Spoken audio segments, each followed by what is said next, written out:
ज्ञान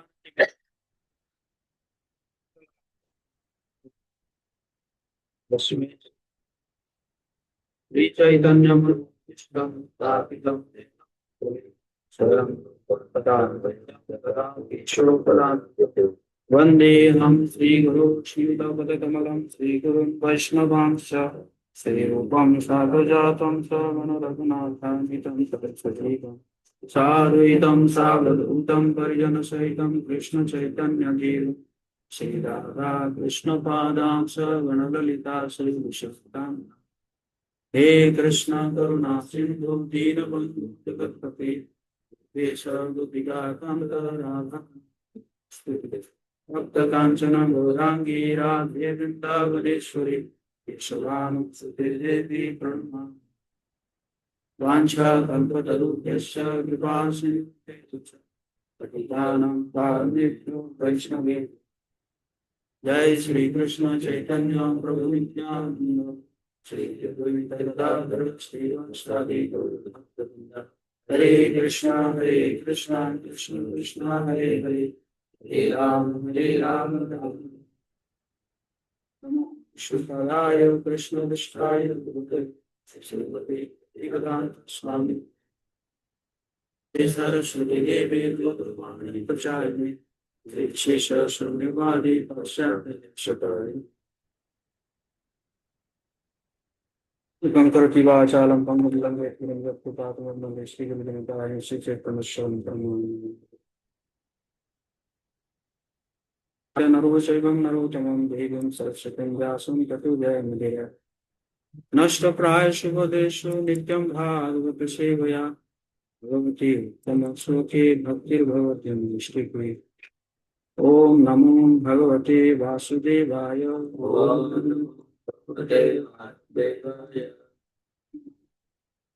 वासुदेवाय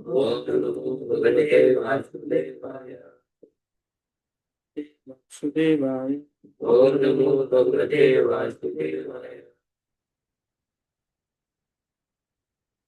10 श्लोक हो गया था। 7 हो गया था। 7 हो गया था।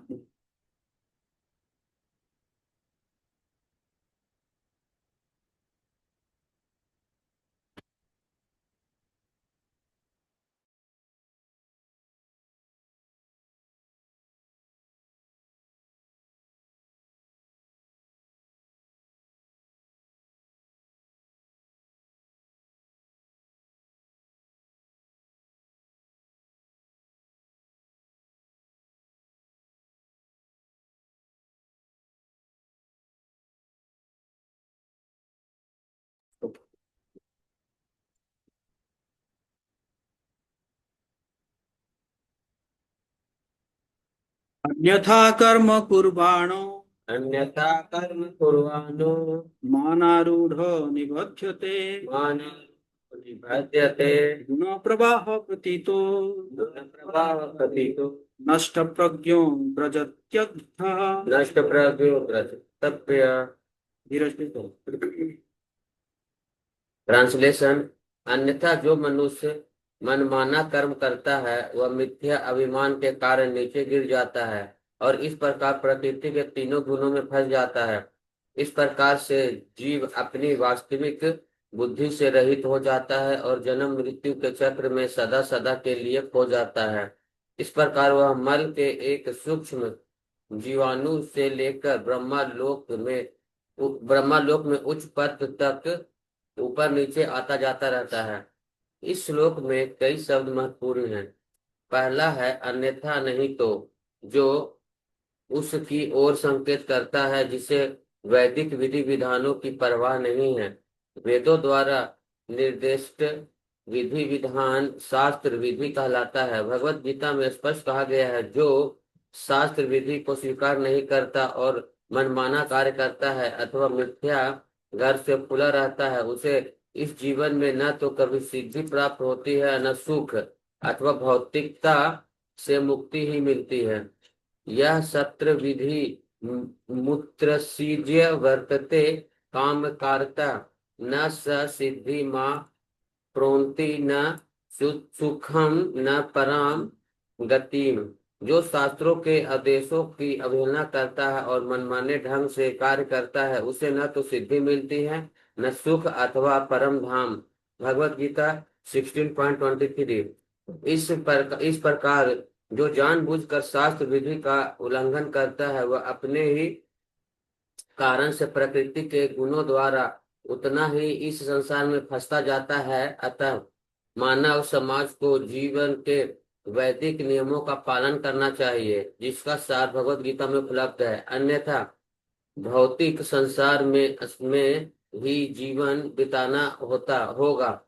मूर्ख लोग नहीं जानते कि जीव 84 लाख योनियों में घूमता रहता है।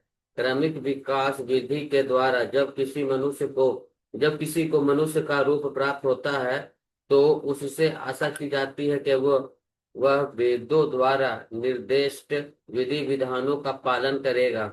श्री चैतन्य महाप्रभु का कहना है कि अनादि काल से जीव अपनी आसुरी प्रवृत्ति के कारण प्रकृति जन्य त्रैतापों को सहता आ रहा है। यह प्रवृत्ति भगवान के प्रति विद्रोह करने की भावना है। श्री कृष्ण भगवत गीता 15.7 में इसकी पुष्टि की है। मामे वैश्यो जीवलोके जीवभूत सनातन मन षष्ठानि निन्द्रानि प्रकृति स्थानी करसति। इस बद्ध जीव में जीवात्माएं मेरे शाश्वत अंश के रूप में बद्ध जीव के कारण उन्हें मन समेत अपनी छहों इंद्रियों से अत्यधिक संघर्ष करना पड़ता है। प्रत्येक जीवात्मा भगवान का अंश है, अतः उसे इस संसार के त्रैतापों में डाले जाने का कोई कारण नहीं है। किंतु जीव अपने को झूठे ही भोक्ता मानकर स्वेच्छा से इस भौतिक अस्तित्व को स्वीकार कर लेता है। उसे इस भयावह स्थिति से बचाने के लिए ही भगवान ने वासुदेव का व्यासदेव अच्छा व्यासदेव का अवतार लेकर सारा वैदिक साहित्य प्रदान किया है। इसलिए कहा गया है, कृष्ण भूलि से जीव अनादि बहिर्मुख, अतएव माया तारे देव संसार दुख। श्री कृष्ण को भूलने के कारण जीव अनादिकाल से भौतिकतावादी बन गया है। अतः श्री कृष्ण की माया उसे इस जगत में नाना प्रकार के कष्ट दे रहे हैं। चैतन्य चरितामृत 20.117। माया मुग्ध जीवेर नाही स्वतः कृष्ण ज्ञान, जीवेरे कृपाय कैला कृष्ण वेद पुराण।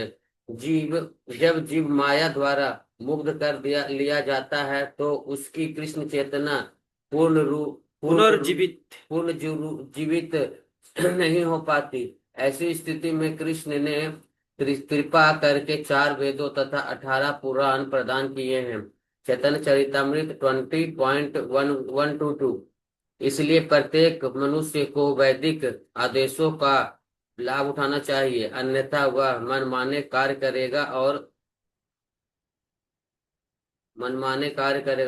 नो इंटरनेट बता रहा हूँ, और बिना किसी मार्गदर्शक के ऐसे बता रहा हूँ। कहाँ पे है? बिना किसी मार्गदर्शक के रह जाएगा। अच्छा, हाँ बुड़ू भाई। तुम क्यों कष्ट उठा रहे हो?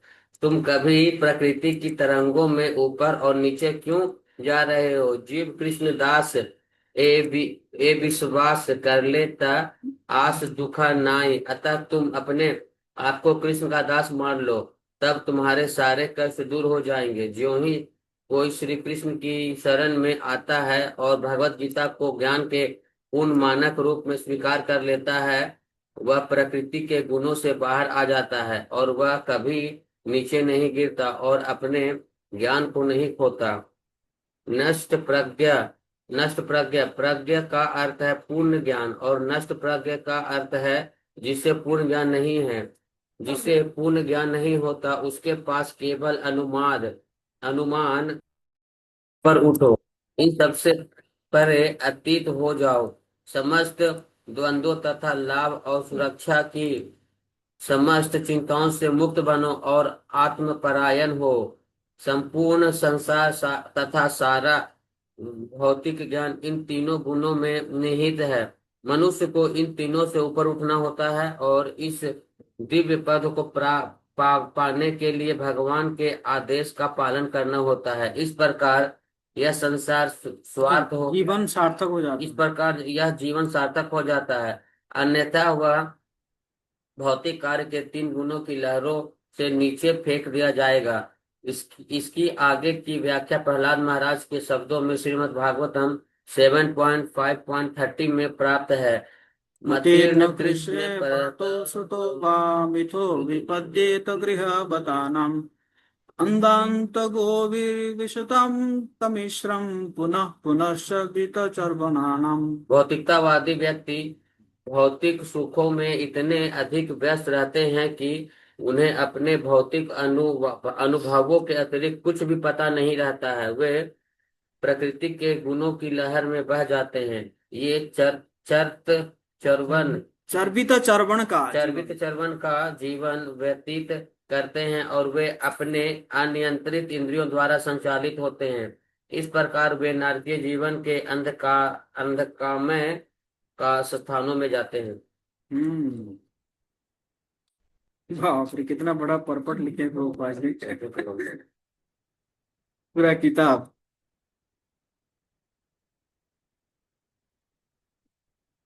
तो सबसे पहले इसमें प्रभुपाद जी कह रहे हैं कि जो शास्त्रों का आदेश का अवहेलना करता है और मनमानी ढंग से कार्य करता है, उससे न तो सिद्धि मिलती है, ना सुख, ना परम धाम।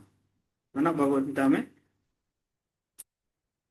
16.23 में ये बताया गया है ना। और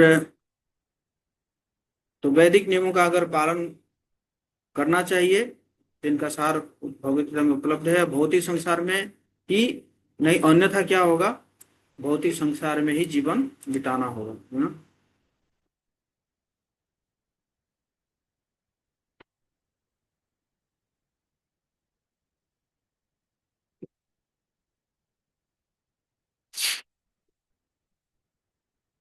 तो भगवद गीता में है, ममई वांशो जीवलोक जीवभूत सनातन मनसष्ठान इंद्रियाणी प्रकृति स्थानी कर सके।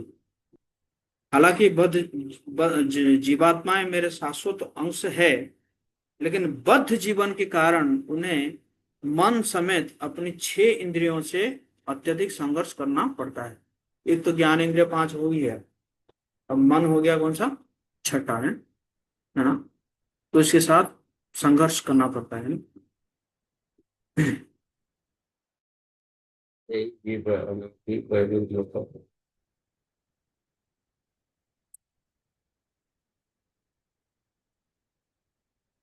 बहिर्मुख मतलब क्या है, अनादि बहिर्मुख। बहिर्मुख मतलब है बाहर से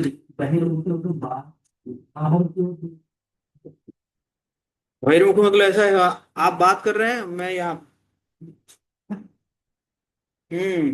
हाँ प्रभु बोलिए, आप कुछ बोल रहे हैं, मैं कहाँ पे देख रहा हूँ, इधर देख रहा हूँ बहिर्मुख। तो अनादिकाल से जो है जीव क्या है, बहिर्मुख है, किसके प्रति, कृष्ण के प्रति, है ना। कृष्ण को भूल के और किसके प्रति उन्मुख हो रहा है, एक होता है उन्मुख और एक होता है बहिर्मुख। उन्मुख किसके प्रति हो रहा है? प्रकृति, मतलब अपनी पत्नी, पति पत्नी, संसार, बच्चे, है ना, है कि नहीं।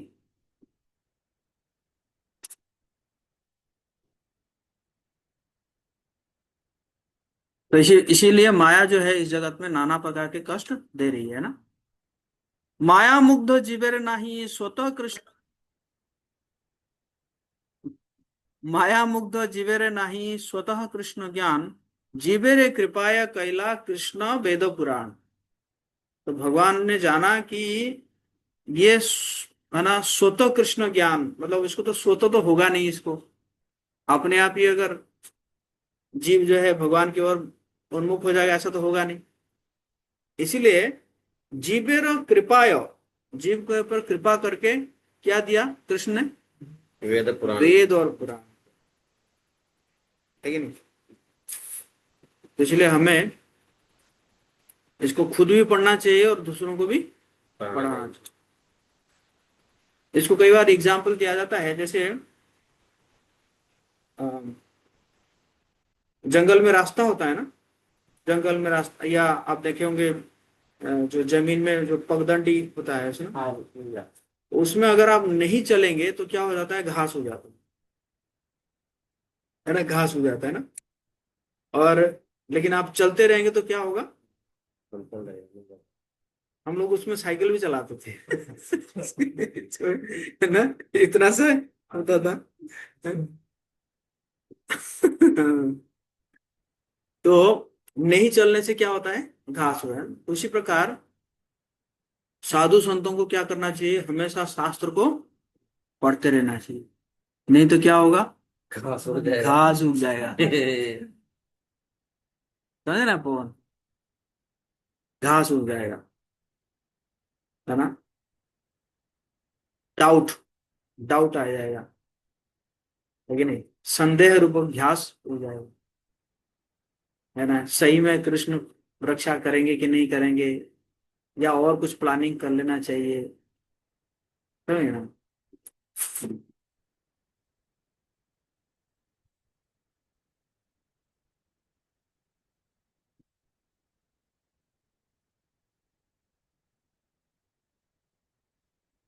खराब भक्तस्य कुतो महत गुणा मनोरथे नासती भाव तो बही। जो व्यक्ति भक्त नहीं है वो भौतिक स्तर पर कार्य करने के कारण सुपात्र नहीं होता। ऐसे व्यक्ति को समय समय पर अपने ज्ञान का मानक बदलना पड़ता है ना।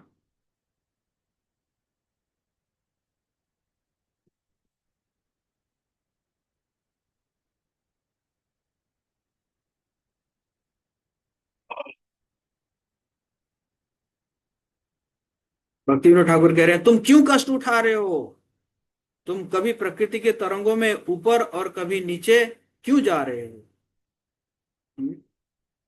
सॉल्यूशन क्या है, जीव कृष्ण दास ये विश्वास कर ले तो आर दुख ना आए। अगर कृष्ण का दास मान लो फिर और कोई दुख नहीं, है ना? नहीं तो फिर कंप्लेन रहेगा आपका, है कि नहीं, उसके पास मर्सिडीज आ गया और मेरे पास, मेरे पास छोटी गाड़ी है? उसके पास ये है, उस मेरे पास नहीं है, उसके घर में बड़ा टीवी लगा हुआ। एक्चुअली लोग जो है ना, लोग देखा जाए तो अपने दरिद्रता से दुखी नहीं हो रहा है, बल्कि दूसरे की, ना, दूसरे की जो है धन से ज्यादा दुखी हो रहे है कि नहीं। अपने खुशी से दुखी नहीं, मतलब दूसरे को दुख, खुशी से दुखी हो रहा दुखी हो रहे हैं सुखे दुखी है।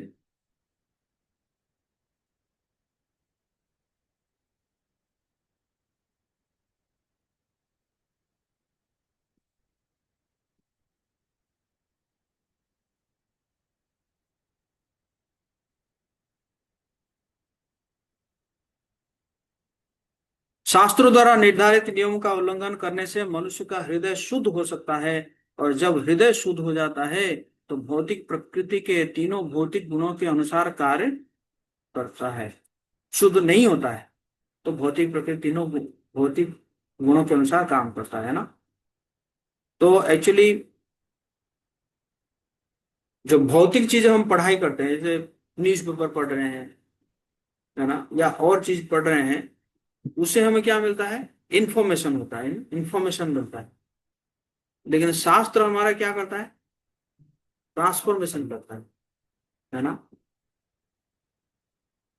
हमारा हृदय को शुद्ध करता है ना। लेकिन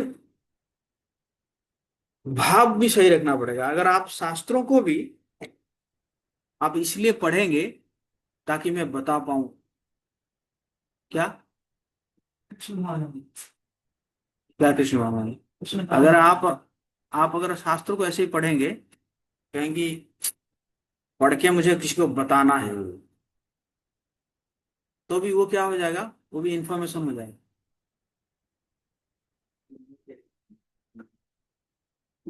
विश्वास करने के लिए पढ़ेंगे, अपने हृदय जानने को के लिए शुद्ध पढ़ेंगे। करने के लिए अगर पढ़ेंगे, है ना, मैं अज्ञानी हूँ, है ना।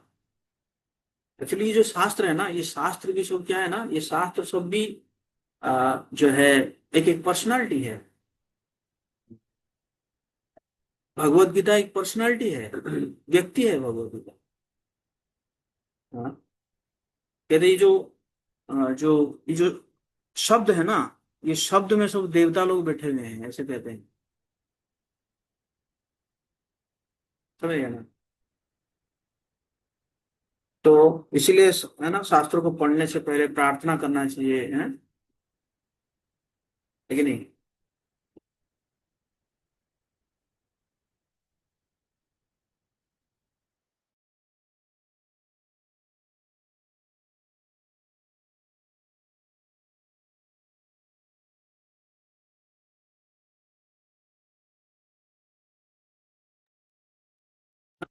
तो इसलिए मूड सही रखना पड़ेगा हमेशा, है ना। मूड सही रखना पड़ेगा, ये मैं अपने लिए कर रहा हूँ, नहीं कि दूसरे के लिए नहीं है कि नहीं। नहीं तो आपको देखेंगे तो जो है ये जो कथाकार है ना, जो कथाकार है वो कितने पढ़ते रहते हैं क्या, वो तो हमसे ज्यादा पढ़ते रहते हैं, है ना। हैं? रो रो पढ़ते हाँ, हैं। आज तो आंसू रुक ही नहीं रहा है। अरे बाप, सब सब रो रहे हैं, सब रोने लगते सब साथ। रोने लगते। क्या हो गया, आज तो आंसू रुक ही नहीं रहा है। उनको प्रॉपरली ट्रेनिंग दिया जाता है, समझे ना, वो एक प्रॉपरली। रहता है क्या तो लगाने वाला, वो लगा लेते हैं। अच्छा। हाँ, तो और भी आंसू निकलने लगता है। यार पुलिस है ये। अच्छा, समझे ना। तो उससे नहीं हो, उससे नहीं। जब आप जानेंगे कि ये शास्त्र है, ये एक व्यक्ति है ना, प्रार्थना करना है कि हे भागवतम, आप मेरे हृदय में प्रस्फुटित हो जाएंगे, दिव्य ज्ञान हृदय प्रकाशित। प्रकाशित हो। दिव्य ज्ञान को आप जबरदस्ती नहीं घुसा सकते हृदय में। तो हृदय में क्या होता है, प्रकाश करता है, जब आपका सिंसियरिटी देखकर, है ना? नहीं तो उसी चीज को दूसरा भी पढ़ेगा और भी पढ़ेगा, तो दोनों में क्या होगा, रियलाइजेशन दूसरा होगा।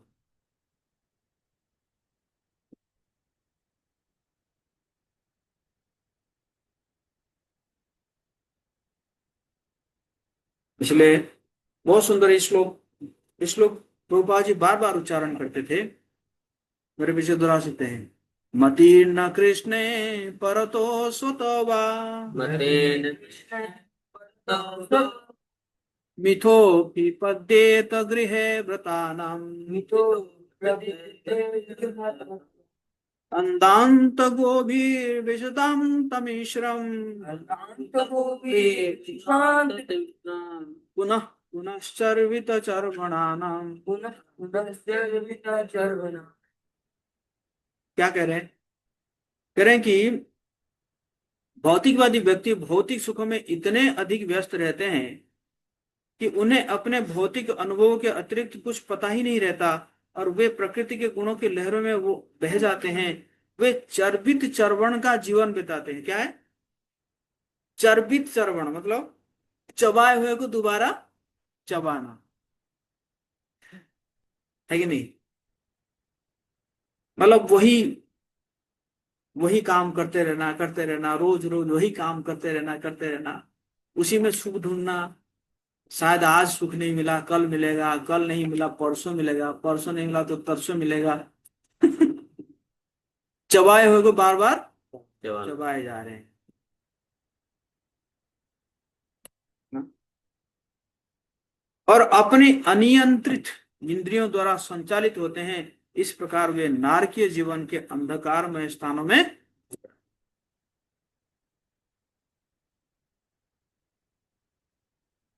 तत्र निभिर्न गत्राणाम् तत्रादिनागत्राणां चित्रबाजैः शिलीमुखैः चित्रपदेशलिमुक्ते विप्लवबुद्धुखि विद्याकुतुकिलानां दुस्सह करुणात्मनाम्। दिशाकुतुकिलानां।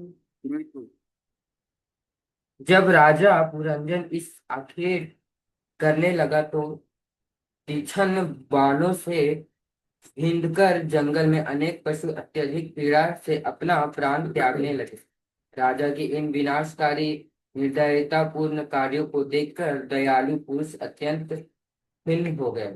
इस प्रकार के दयालु पुरुष या सारा वध देखकर सहन नहीं कर सके। तात्पर्य, जब असुरी लोग पशुओं का वध करते हैं तो देवता या भगवान के भक्त इस वध से अत्यंत आहत होते हैं।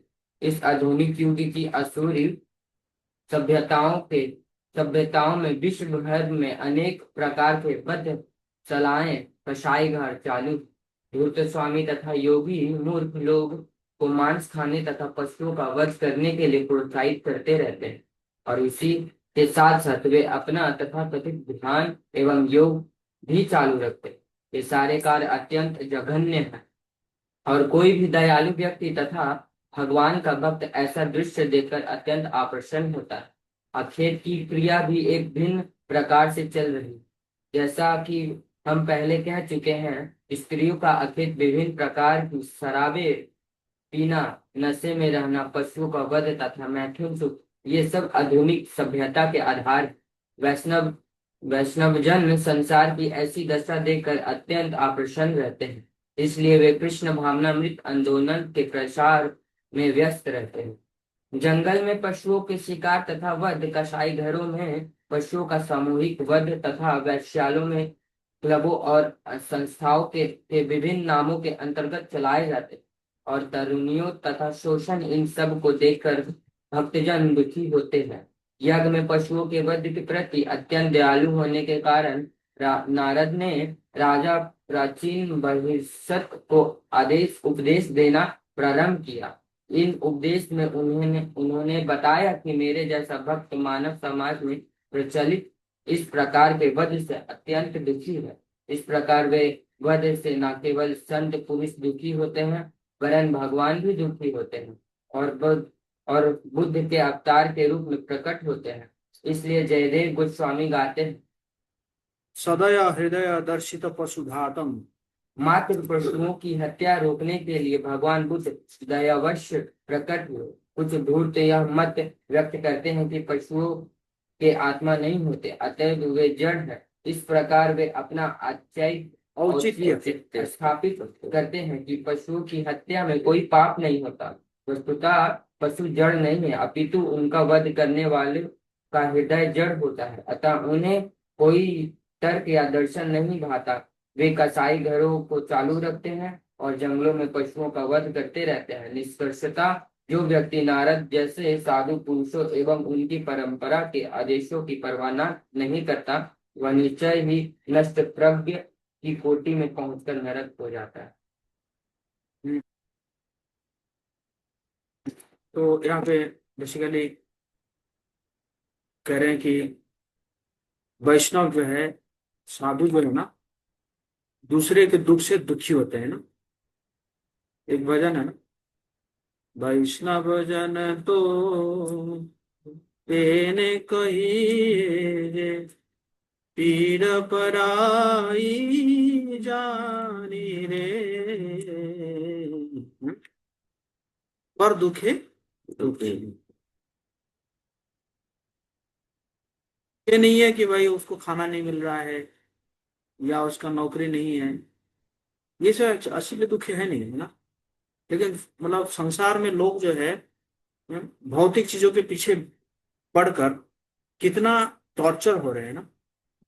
उसे कहा जा रहा है कि स्त्रियों का कितना शोषण हो रहा है आजकल संसार में, कितना शोषण हो रहा है उससे। बोलो यही कह के क्या है, तुम भी पुरुष के साथ इक्वल हो, बराबरी है, कोई अंतर नहीं है तुम्हारा और पुरुष में। बोलो यही दे दे के, उनको साइकोलॉजी में दे दे के उनको शोषण किया जा रहा है, उनको पता ही नहीं चल रहा।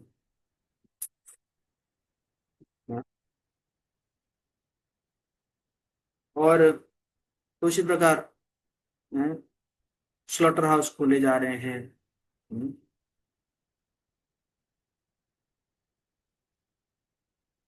इससे वैष्णव जो है दुखी होते हैं ना।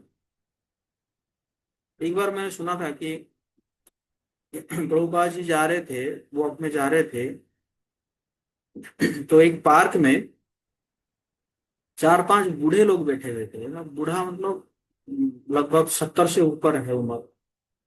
और क्या खेल रहे थे? ताश। ताश खेल रहे थे।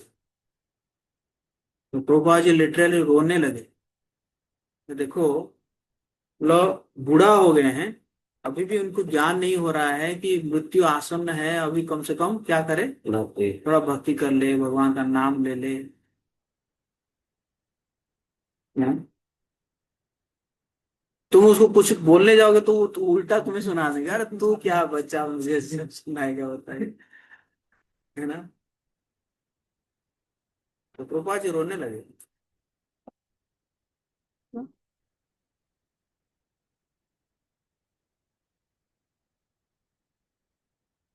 तो इसलिए है ना,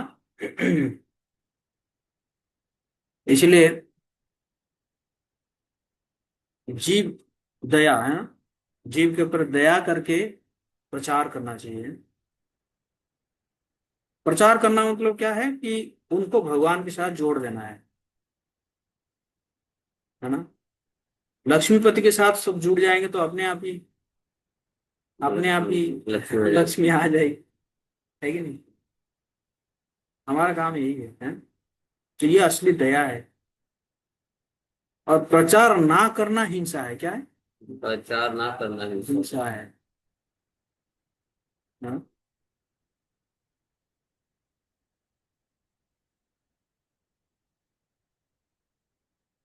ससान बराह महिषान ससान बरहान महिंसा। गवयानुरुषलिकान्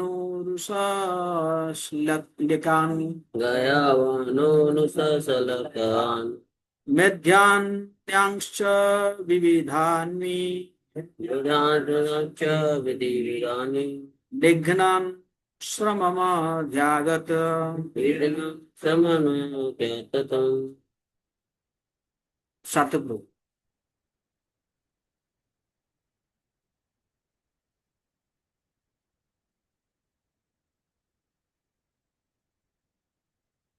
एक पशुओं का वध किया जिसमें खरगोश, सुअर, भैंसे, नीलगाय, श्याम हिरण, शाही तथा अन्य शिकारी जानवर शामिल थे।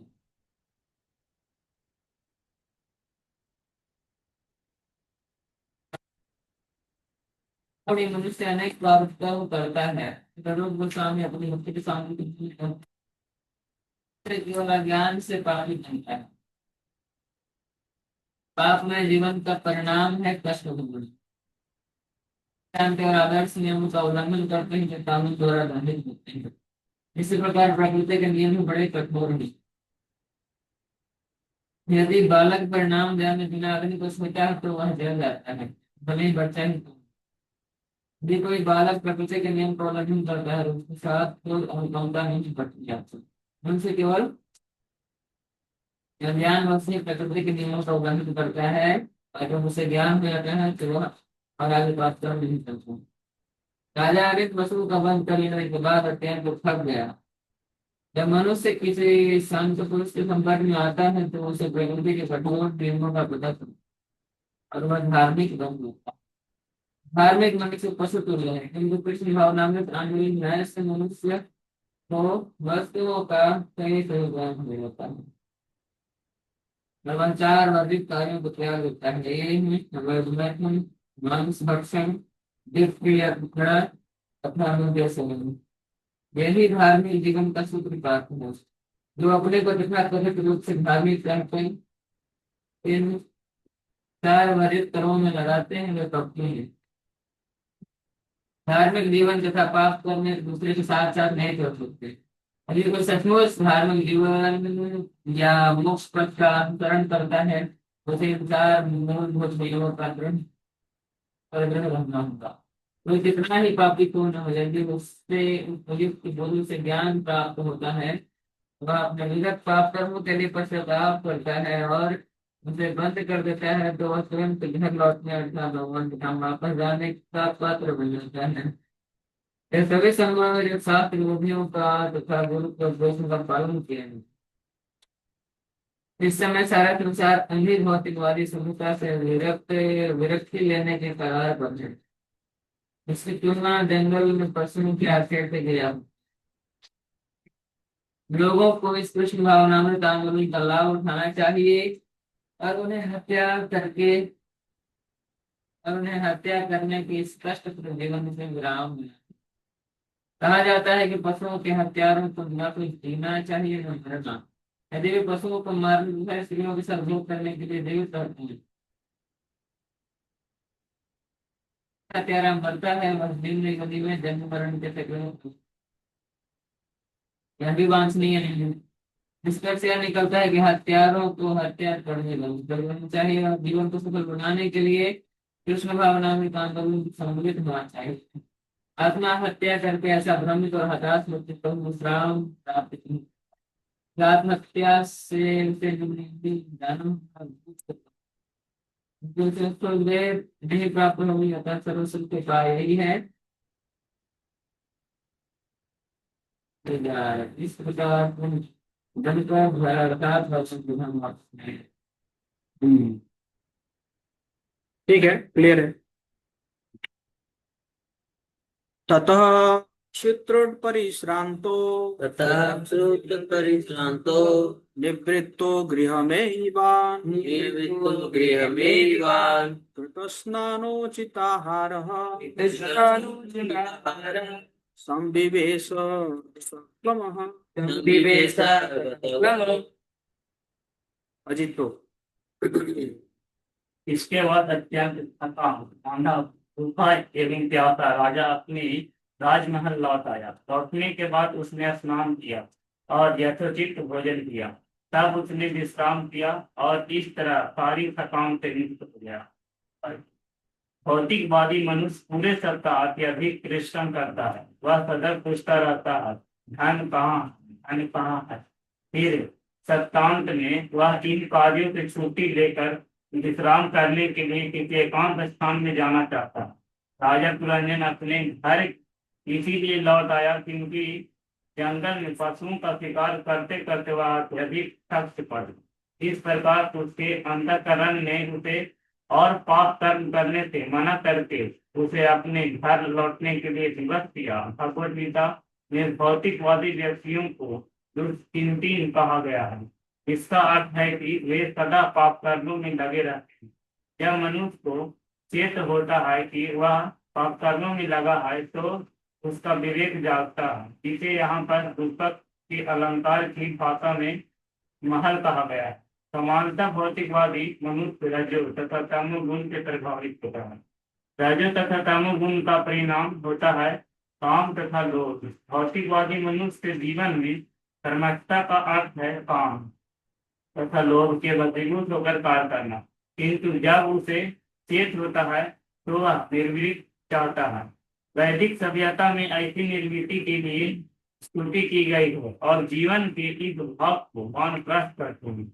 भौतिकवादी के लिए तो वानप्रस्थ और भी आवश्यक है, क्योंकि वह पापमय जीवन के कार्यों से निर्वृत्त होना चाहता है।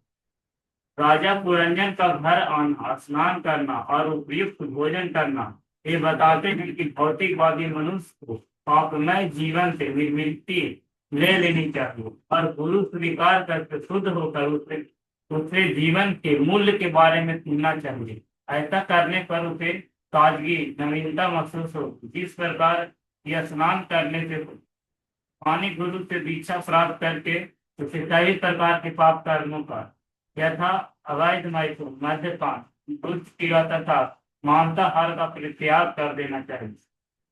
इस श्लोक में उचिताहार शब्द भी महत्वपूर्ण है। उचित का अर्थ है उपयोग। मनुष्य को उपयुक्त भोजन ही करना चाहिए। जिस तरह सुअर विष्ठा के लिए दौड़ता है, उस तरह हमें भोजन के पीछे नहीं पड़ना चाहिए।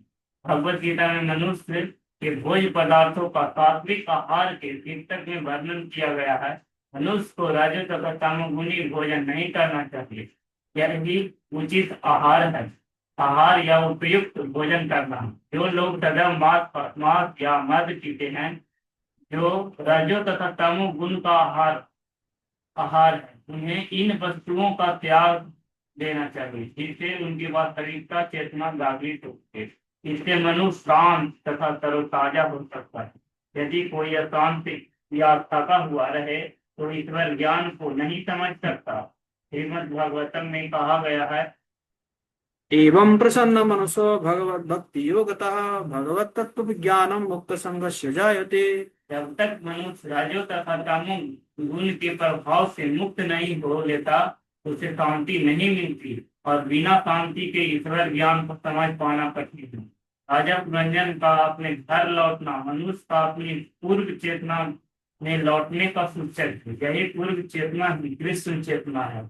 इसने अनेक पाप कर्म किए हों, विशेष रूप से वन में पशुओं का वध या शिकार किया हो, उसके लिए कृष्ण चेतना भक्ति नियतांक का अर्थ है।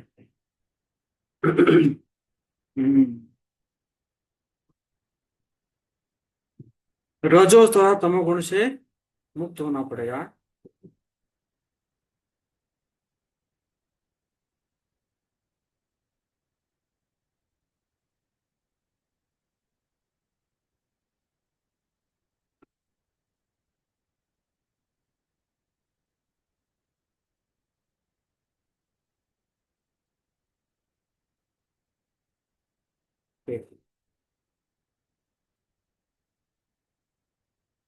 आत्मानो मर्ययाम चक्रे आत्मानमर्यं चक्रे उपालेपस्त्रगादिभिः साध्वलङ्कृत सर्वाङ्गो महिष्यामादधे मनः गौरव।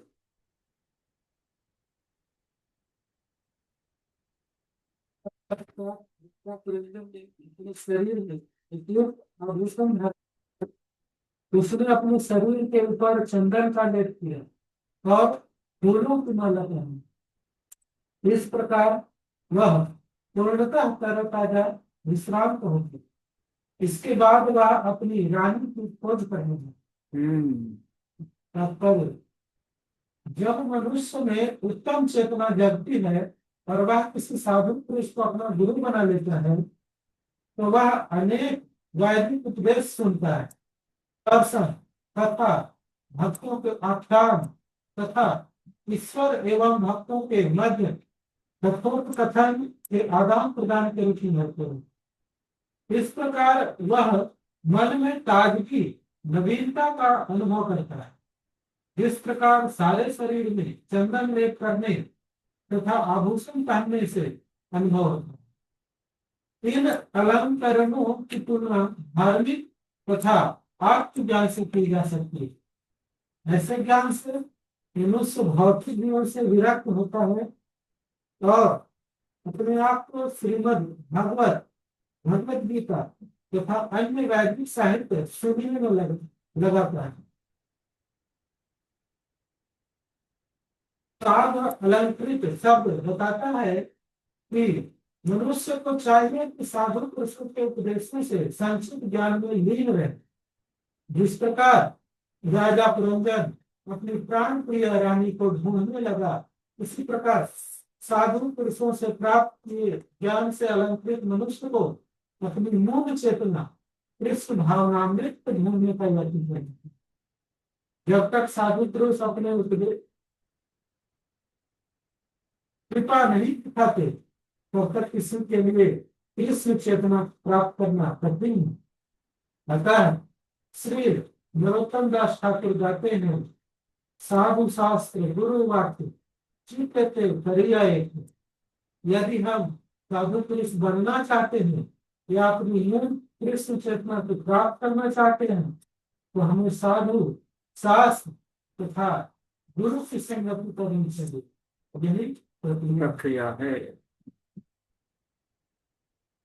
तृप्त हृष्ट सिद्धिप्तश्च सुदृप्तश्च कंदर्पा कृष्ण कंदर्पा कृष्णमानस न व्यचष्ट वरारोहम् वेदश्च गृहिणीं गृहमेधिनम् गृहमेधिनम् देखो भोजन कर लेने पर अपनी भूख और प्यास बुझा लेने के बाद व्यंजन को मैंने कुछ पांडव द्वारा मोहित हो गया और उसे अपनी पत्नी को ढूंढने की इच्छा हुई, इसलिए उसे गृहस्थ जीवन में दशम करना था। यह श्लोक उन लोगों के लिए महत्वपूर्ण है जो ये तो कृष्ण चेतना तक पहुंचना चाहता है, न चाहते। जब कोई भक्त गुरु से दीक्षा लेता है तो वह अपनी आदतें बदल देता है और मांस खाने, अवैध व्यापार करने, मद खरीद, शराब पीना छोड़ देता है। शास्त्रों में सात्विक आहार के अंतर्गत गेहूं, चावल, तरकारी, फल, दूध, चीनी तथा दूध की वस्तुएं बताई गई है।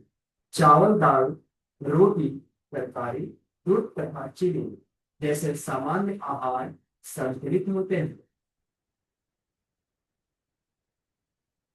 शिक्षा प्राप्त पुरुष प्रसाद के नाम पर अत्यंत विलासी भोजन करते हैं। अपने पूर्व पापमय जीवन के कारण वह काम के द्वारा आकृष्ट होता है और वो डट कर अच्छा भोजन करता है। यह स्पष्ट देखा गया है कि जब नव दीक्षित कृष्ण भक्ति भक्त अधिक भोजन करता है तो उसका पतन हो जाता है। वह सावधान जैसा तकना उठ कर से द्वारा आकृष्ट हो जाता है तथा कथित ब्रह्मचारी स्त्री के द्वारा विचलित हो जाता है और वानप्रस्थ पुनः अपनी पत्नी से संभोग करने के लिए आकृष्ट होता है, अथवा वह किसी नई पत्नी तलाश करने लगता है। हो सकता है कि भावनावश तो अपनी पत्नी को छोड़कर भक्तों एवं गुरु की स्मृति में चला जाए, किंतु अपने पूर्व पाप करने के कारण वहां हर नहीं पाता। वह कामदेव द्वारा आकृष्ट होने से इस चेतना को प्राप्त करने के बजाय नीचे गिर जाता है और इंद्रिय सुख के लिए दूसरी पत्नी ले आता है। नारद मुनि ने श्रीमद् भागवतम में श्री कृष्ण चेतना से भौतिक जीवन में नव दीक्षित भक्त के पतन का वर्णन किया। त्यक्त्वा सुधर्मं धर्मं शरणाम्बुजं हरे भजन पक्वथ पतितत्व यदि यत्र को वा भद्रमभुदमुष्य किं को वार्थ आप्तो भजतां स्वधर्मतः। इससे सूचित होता है कि यदि नवदीक्षित भक्त अपरिपक्वता के कारण कृष्ण भावना से नीचे गिर सकता है, किंतु उसकी कृष्ण सेवा व्यर्थ नहीं जाती। किंतु जो व्यक्ति गृहस्थ जीवन कथित सामाजिक एवं पारिवारिक कर्तव्य से अधिक रहता है और कृष्ण भक्ति नहीं करता, उसे तो लाभ नहीं होता। जो व्यक्ति कृष्ण भावना को स्वीकार करता है उसे अत्यंत सावधान रहना चाहिए और वर्जित कार्य से दूर रहना चाहिए। इसका उल्लेख रूप गोस्वामी ने उपदेशना में किया। अत्याहार प्रयासश्च प्रजल्पो नियमाग्रह जनसंघश्च लोल्यंश्च षड्ग्रहति विनश्यति। नवदीक्षित भक्त को न तो ज्यादा खाना चाहिए और न आवश्यकता से अधिक खाना, अधिक धन संग्रह करना अत्याहार कहा जाता है। ऐसे अत्याहार के लिए काफी प्रयत्न करना पड़ता है और प्रयास करना। हो सकता है कि ऊपर ऊपर से कोई अपने विधि विधान के प्रति अत्यंत निष्ठावान दिखाए, किंतु साथ ही भीतर भीतर उनके दृढ़ न रह सके। यह नियमाग्रह कहलाता है। अवांछित व्यक्तियों के साथ मिलने से अर्थात जनसंघ से वह काम तथा योग से दूषित हो जाता है और भक्ति के पद से नीचे गिर जाता है। आहार जो है बहुत इंपॉर्टेंट है। आहार हेल्दी लीजिए, है ना, हेल्दी आहार लीजिए, हाइजीनिक लीजिए ना, लेकिन ज्यादा मत लीजिए ना। ज्यादा मत लीजिए, हम लोग थोड़ा कंट्रोल करके लेना चाहिए। देखो संसार में जो है कम खा के कोई नहीं मर रहा है। देखिएगा, वो व्यक्ति जो है बहुत कम खाता था इसलिए मर गया। देखे कहीं लोग मर रहे हैं क्यों? ज्यादा खा गए, है कि नहीं? तो खाने पीने में थोड़ा सा कंट्रोल रखना पड़ेगा। नहीं तो क्या ना है, मतलब देखो ये तीनों एक लाइन में है। टंग कहेगा क्या? और खाओ और खाओ और खाओ। पेट कहेगा अभी भरा नहीं है, भरो भरो भरो। जैसे ही टंग और ये दोनों तृप्ति हो गया, उसके नीचे क्या है? उपस्थ जनन इंद्रिय। वो भी कहेगा मुझे भी चाहिए, मुझे भी चाहिए। तीनों एक लाइन में रखा गया है, कि नहीं? ज्यादा खाने से क्या होता है? एनर्जी आता है ना। तो एनर्जी आता है तो फिर उस एनर्जी को है वेस्ट करने के लिए मन करता है। हम्म, इसलिए खाना पीना थोड़ा रेगुलेट करना पड़ेगा। कौन को समझ रहे हैं आप?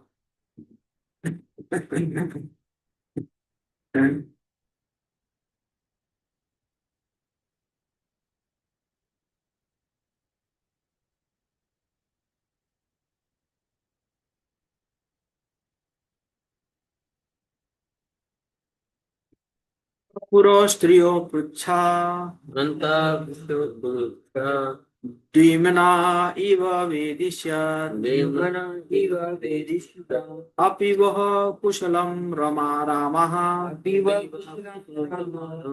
शेश्वरीणां यथा पुरा।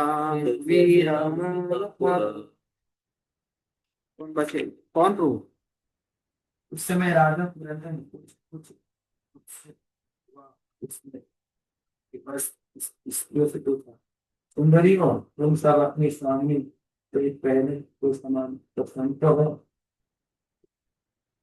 तात्पर्य इस श्लोक में वेदों सब राजा परिचिन कभी तो सूचक है। जब मनुष्य जोर से पढ़ो, जोर से। जब मनुष्य भक्तों की संगति में आकर अपने में नवी नाथ पाता है और नवीनता पाता है, बाकी जाती है तो वह अपने से सलाह लेता है, अर्थात सोचता है, अनुभव कर पाता है और यह निश्चय करता है कि भौतिक कार्य में लौट जाए या कि आध्यात्मिक चेतना में अडिग रहे। कुशलम शब्द जो कुछ शुभ है तो उसका सूचक है। यदि मनुष्य भगवान विष्णु की भक्ति में लगा है तो वह अपने घर को सुंदर बना सकता है। जब कोई विष्णु भक्त लगता है, उसका भौतिक कार्य में लगता है, वो सदैव चिंताओं से ग्रस्त रहता है। विचारवान व्यक्ति को चाहिए कि अपने मन से सलाह ले और तय करे कि मन की इन वृत्तियों को किस प्रकार उपयोग किया जाए। निरंतर सोचता है, करने का विचार करता है और उनकी आज्ञा पालन करने की कामना करता है। ये समझना चाहिए कि उसने अपनी बुद्धि से अच्छी शिक्षा प्राप्त की, उसकी बुद्धि है। जबकि राजा की संत फिर ले रहा था कि सोच रहा था और चाह रहा था कि वो अपनी स्थिर उत्तम चेतना की ओर फिर कैसे लौटे। मन सलाह दे सकता है कि शायद वो से मनुष्य प्रसन्न रह सकता है, क्योंकि जब वो वृक्ष चेतना में आगे बढ़ जाता है भौतिक कारण से सुख नहीं मिलता। इसकी व्याख्या भगवत गीता 2.14-15 है। ये 9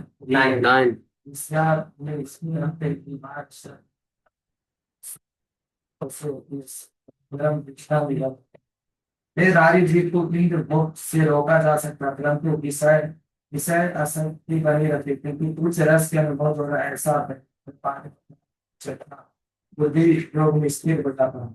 जब तक मनुष्य अपने को भक्ति के श्रेष्ठ व्यापार में ना वो इंद्र विषय से विरक्त नहीं हो सकता। परम दृष्टा कोई तब तभी भौतिक कार्य छोड़ सकता है जब वो सचमुच आपकी करने में मर्जी। विषया विनिवर्तन्ते निराहारस्य देहिनः रसवर्जं रसप्यस्य परं दृष्ट्वा निवर्तते। कह रहे हैं कि हो सकता है कि, है ना, मतलब इंद्रियां शिथिल हो जाए या किसी कारणवश जो है वो चीजों को छोड़ दे, लेकिन उनको जो जो पाने का प्रोपेंसिटी वो बना रहता है। जिस प्रकार किसी को डायबिटीज हो गया, तो डायबिटीज हो गया तो वो चीनी नहीं खाता है, तो इसका मतलब नहीं वो चीनी से विरक्त हो जाता है। तो चीनी इसलिए नहीं खा रहा है, वो मजबूरी है उसकी। जैसे ही डॉक्टर कहेगा कि हाँ तुम अब फ्री हो गए हो, मिठाई खाना है, एकदम तुरंत दबा देगा। समझ ना, उसी प्रकार वो जो जो इंद्रिय भोग की जो जो इच्छा है वो बना रहता है, लेकिन जैसे ही हायर टेस्ट मिलता है, तो हायर टेस्ट मिलता है तो लोअर टेस्ट को वो भूल जाता है ना। इसमें जैसे आप लोग एग्जाम्पल दे सकते हैं, मैं ऐसे एग्जाम्पल देता हूँ। तो जैसे तुम्हारे पवन प्रभु को रसमलाई खाना पसंद है ना, जानता हूँ। तो रसमलाई खाना पसंद है, लेकिन पवन प्रभु को क्रिकेट देखना भी पसंद है ना। तो क्रिकेट देखना भी पसंद है, तो वो क्रिकेट मैच देख रहे हैं, और तो क्या हुआ कि इंडिया ने बनाया है, पाकिस्तान ने बनाया है 320 रन, और इंडिया जो है 49 ओवर में बनाया है 305 रन। तो 6 गेंद 16 रन, 6 गेंद 16 रन, 6 गेंद 16 रन। एक गेंद पड़ा, बैट्समैन क्या किया, डिफेंस कर लिया। और 5 गेंद 16 रन, 5 गेंद। उसी समय पवन प्रभु की मम्मी लाके, बेटा रसमलाई खा लो। कौन खाएंगे, खाएंगे उस समय।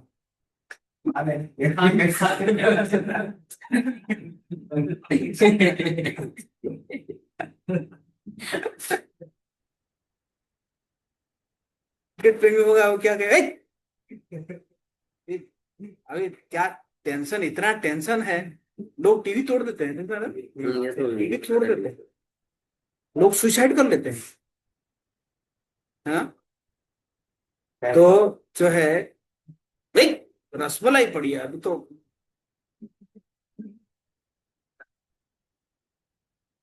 ये क्या है, पहले जो था वो था सेंसुअल प्लेजर। क्या था, सेंसुअल प्लेजर।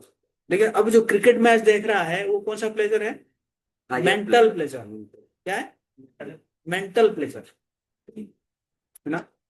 तो mental pleasure is higher than sensual pleasure. उसके ऊपर और उठा, वही व्यक्ति जो है जाके जो है, हो सकता है कि साइंटिस्ट बन गया या सॉफ्टवेयर इंजीनियर बन गया, और वो कोई प्रॉब्लम को सॉल्व कर रहा है, वो प्रॉब्लम सॉल्व नहीं हो रहा है ना। उसका आखिर दिन है, मतलब उस प्रोजेक्ट में आखिर दिन है, मतलब अगर वो आज नहीं करेगा तो प्रोजेक्ट कल से उसके हाथ से निकल जाएगा। और एक जगह में उसको कुछ दिखा कि भाई ये एंगल तो मैंने सोचा नहीं था। जो बेंजीन हेक्सागोनल होता है ना, तो उसको जो निकाले थे वो पता कैसे निकाले थे, पता है, मतलब उनको पता नहीं हो रहा था वो स्ट्रक्चर कैसा है। वो घोड़े के ऊपर जाते जाते उनको थोड़ा नींद आ गई। समझ गया ना। तो नींद आ गई, तो वो नींद में आया वो, उसका जो हेक्सागोनल वो है, समझ गया ना। तो जब तो जो भी जब व्यक्ति मतलब इस प्रकार परिस्थितियां आता है, फिर उस समय अगर कोई क्रिकेट मैच, वही क्रिकेट मैच खोल देगा ना, तो उसको नहीं देखेगा, समझिए ना, वही बंद करो इसको। तो यहाँ पे जो प्लेजर मिल रहा है, वो प्लेजर कहाँ से मिल रहा है, इंटेलिजेंस लेवल पे प्लेजर मिल रहा है ना। इसको बोलते हैं इंटेलेक्चुअल प्लेजर। क्या, इंटेलेक्चुअल प्लेजर है। तो पहले बार सेंसुअल प्लेजर, फिर मेंटल प्लेजर, फिर इंटेलेक्चुअल प्लेजर। और इंटेलेक्चुअल प्लेजर के ऊपर क्या है, स्पिरिचुअल प्लेजर, है कि नहीं। तो स्पिरिचुअल प्लेजर मिलेगा तब फिर जो ये क्या है, ये सब है ना। जैसे हम सब भी एक एक सॉफ्टवेयर इंजीनियर थे, तो हम सब भी क्या कर रहे थे, हम सब भी इंटेलेक्चुअल प्लेजर मिल रहा था कि नहीं। पर जब स्पिरिचुअल प्लेजर मिला तो उड़ा दिए, उड़ा दिए, वस्त्र पहन दिए, है ना, है कि नहीं। तो स्पिरिचुअल प्लेजर जब मिलेगा तो फिर ये सारा प्लेजर जो है फीका हो जाएगा। तो सबसे पहला क्या हुआ, सेंसुअल, फिर मेंटल, मेंटल, फिर इंटेलेक्चुअल, इंटेलेक्चुअल, फिर स्पिरिचुअल। स्पिरिचुअल। अब देखिए आप हमारे संस्था में सभी कई डॉक्टर्स है, कई आईआईटीएन है ना। क्यों आए छोड़, क्यों, हायर प्लेजर मिला, हायर प्लेजर।